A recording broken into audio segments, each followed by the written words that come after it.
this is an example of empty state. This is Instagram, Facebook. So on the left there, no photos to show. So imagine there's nothing there. How do you know is it? Should I do something or should I wait? I don't know, right? So it's like user gonna be confused. User gonna be scared. Should I tell you? Is gonna be making any issue or not? They don't know. I don't know what to expect. Is this really Facebook app? This is if they don't have the empty state. This is what the real thing is.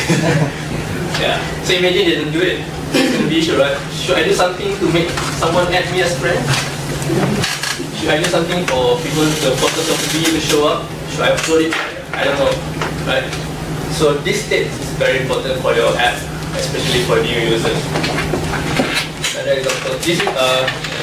This example is a statement kind of empty state. You don't have to do anything. Just let them know, okay, it's going to show up soon. It's going to come. So you don't have to do anything. You don't ask for any action from the user.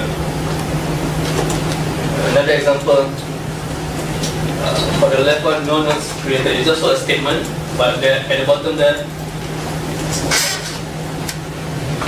there's some kind of action you want the user to use. And the user to do, tap the plus button, for example. And this one is a good one. So there's nothing to show, and they ask you to do something. So at least user know, okay, now there's nothing there. I click on this to make something appear there. So imagine there's nothing there.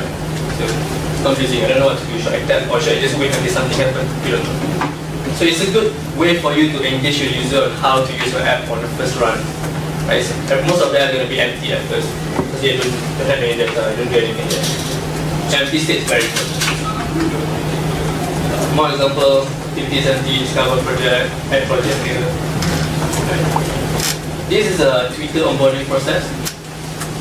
See this is on the side here, nobody is going to fill with the tweets, right?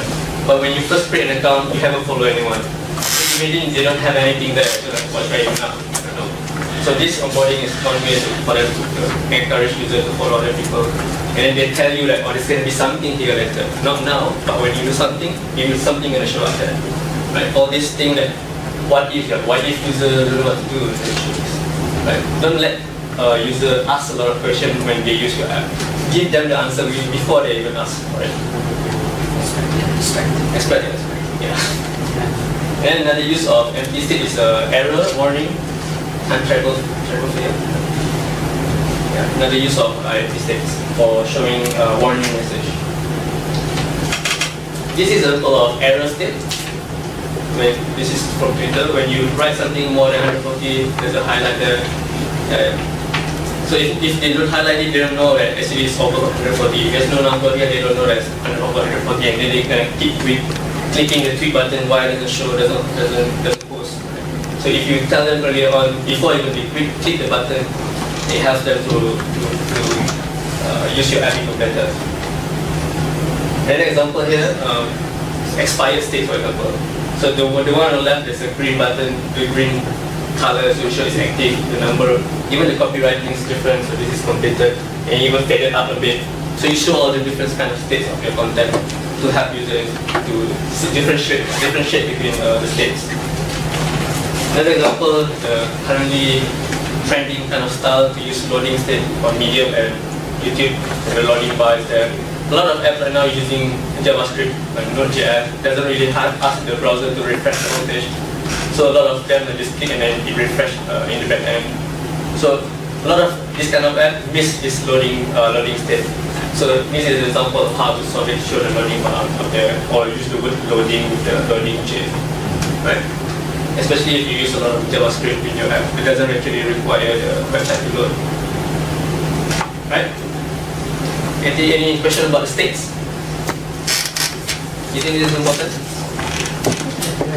Who here already implement the empty state in their app? What do you do? I am Windows Phone developer.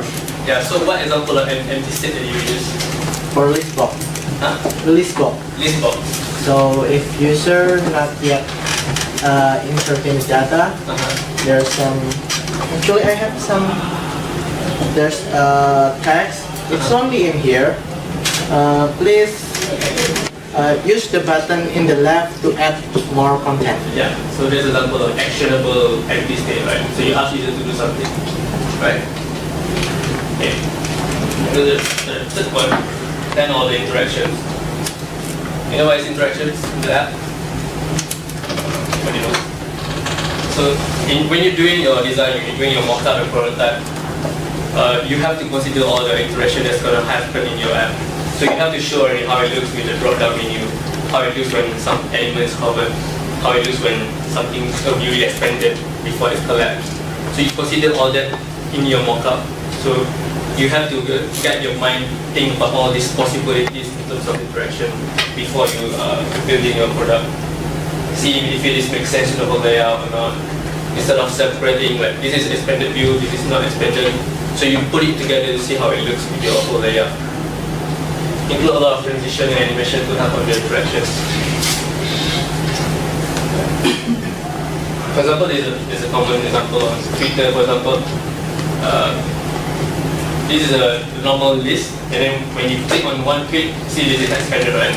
So even the Twitter find a way to detach the element that is expanded from the normal list. So you see all this, it helps the user to guide, okay, I click on this, I want to see this part only. So you detach from the normal list to guide their eyes to the part that you want to see. So this kind of interaction you should be able to see even before you build the product. You show it how it looks in your mocks, how it looks in your prototype. Right? So when you, for example, when you're building this, you show them how it looks. For example here, this is when before you add something, and then when you add something, this thing show up. Here when the radio button is checked, how it looks. When it's not checked, how it looks.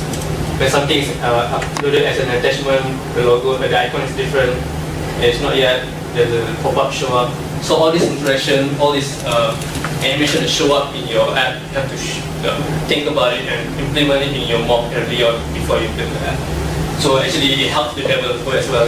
So they know that when you click here, what happened, when you click here, what happened. So it helps your guide for your mind, for the user, and also for the developer. Right? Another example. Okay, for this one, this is not expanded, this is expanded, and if this is expired, it's highlight differently, and this is dropped down. Yeah, this kind of different interaction and different states as well. Another example of an iPad app. This is a model view, it shows up on top of the existing view. So how it looks with the back end. Should we make the model box like the whole view, the whole page, or should we make it smaller? If it is bigger than the whole page, same height as the background, user will feel lost. Is it still the same view, or am I on the same page, or am I on a different page? So all this should be visible when you're designing the website or an app. Then there's another kind of example of states here. At the bottom, the success state is an error state. So you show everything in one single mock when you're designing your product. You think about it even earlier on. And then you invent a new interaction if necessary, if you want to increase the usage of your app. So if the drop down or expanded is not useful for you, you come up with something that you can increase the usage of your product for the user. Give you some example. This is a Tumblr iPhone app. For example, when you know Tumblr, a lot of people reblog it, right? So a lot of people reblog other people's stuff. So in iOS app, for example, when you tap the reblog button and hold it, it will auto reblog for you. This is an example of new interaction that they invented to help the user to use your app even more. Right? So you come up with all this kind of interaction in your app. And when you slide up the button there, you go directly to the camera app. Another example from Gmail, the RSVP button is immediately outside of the inbox list instead of going directly to the email. So this kind of interaction helps the user to increase your usage. You want people to use your app, so you help them to use your app easier instead of having to do a lot of steps to do something. And then more example from Medium, when you scroll down an article, you can immediately go to the next article at the bottom as well. Right? Any question about the interaction? Any? No? No? Then tips number 4, choose the right UI element and use them effectively. Give me an example of UI element. Button. Button. What else? Icons. Icons. Images. Hmm? Images. New element. No? Anything else like drop down menu, radio button, checkbox, tabs. Huh? Yeah, text box. Tabs, scroller, slider, those kind of elements. User update are used to common elements, so misuse them. So I noticed, I've seen before that there's some apps who use checkbox to activate a tab. It's pretty confusing. People are checking and assuming something not going to happen, and suddenly they switch to a different view. So a lot of apps having like issues choosing the right element for the right purpose. So don't misuse them, or you're gonna confuse the user. Decide which element should be higher in priority, main control versus secondary control. What you want them to do first compared to the other secondary actions that they do. And provide clear hierarchy of content or element, so they know which element belongs to which element. Don't just put everything in one flat view. So everything like in the same importance, same priority. So you decide, okay, this is the important part, this is secondary part. So you balance it out to help the user use your app. An example from Gmail. So this is a compose view. So the most important button is send, right? And so you hide the rest that is not necessary. So when you hover and attach, you show more options. So this is secondary. So you don't show it in the first view. So you hide it because you want the priority is the set button. So you hide this, and even more you hide more in the drop down menu. So you have to think about, okay, which one the user want to use more, which one is important for the user at this point. So you want to hide when it's not necessary, and you show all these stuff that is not necessary. Right? Okay, give some example on how you think, right? So this is, and assuming there's a text up there, it's a bundle balik Jakarta, and then there's a content for the bundle and some slider with images on there. Anyone who want to suggest how to improve the tabs on there? The current state. The current state, exactly. So for example, I separate the tab, the first tab, and to show that actually this content belongs to the bundle tab. So now you see this belongs to it. But how can you improve it more? Any suggestion how to improve this even more? I couldn't even tell that this was highlighted. I cannot even, it's not recognizable enough, it's not obvious enough. So you put different color for the non-current state.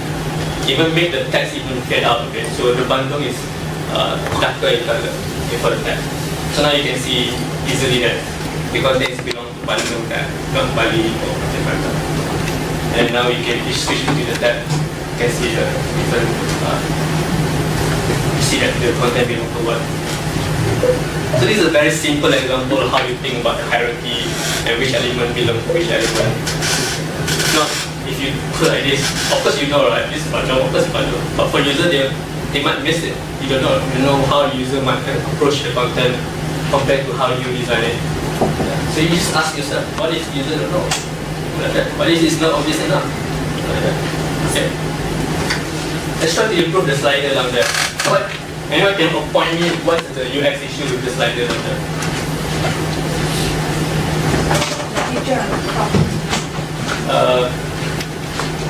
Okay, it's supposed to be scroll.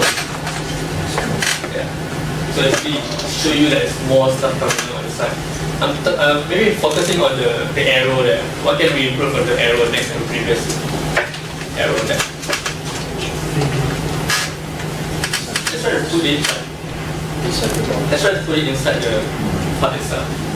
And put the cursor in the middle. Anyone know how else we can improve this? In terms of like usability and how we help users to use it even faster. The current photo. Current photo is a good example. Yeah, but I don't have it here. Yeah, so there's a good example as well. Maybe the current photo has a different border for the image. Try to move the button next to each other. Imagine you have it this way, and the user want to click next. And they want to click previous, they have to go all the way here, and then keep switching your hand, your mouse is, your movement is even more. But put it next to each other, so the movement is a bit less. Imagine this is a super wide slider. You have to keep switching your mouse next to each other. So you put next to each other, it's closer to move. Right? This is one example. Yeah, the current photo is a good example as well. This is one kind of very simple exercise that you can, I want to show here, that, so you can guide your mind when you designing all this. But imagine yourself where you do, I don't want to move my mouse all the time, right?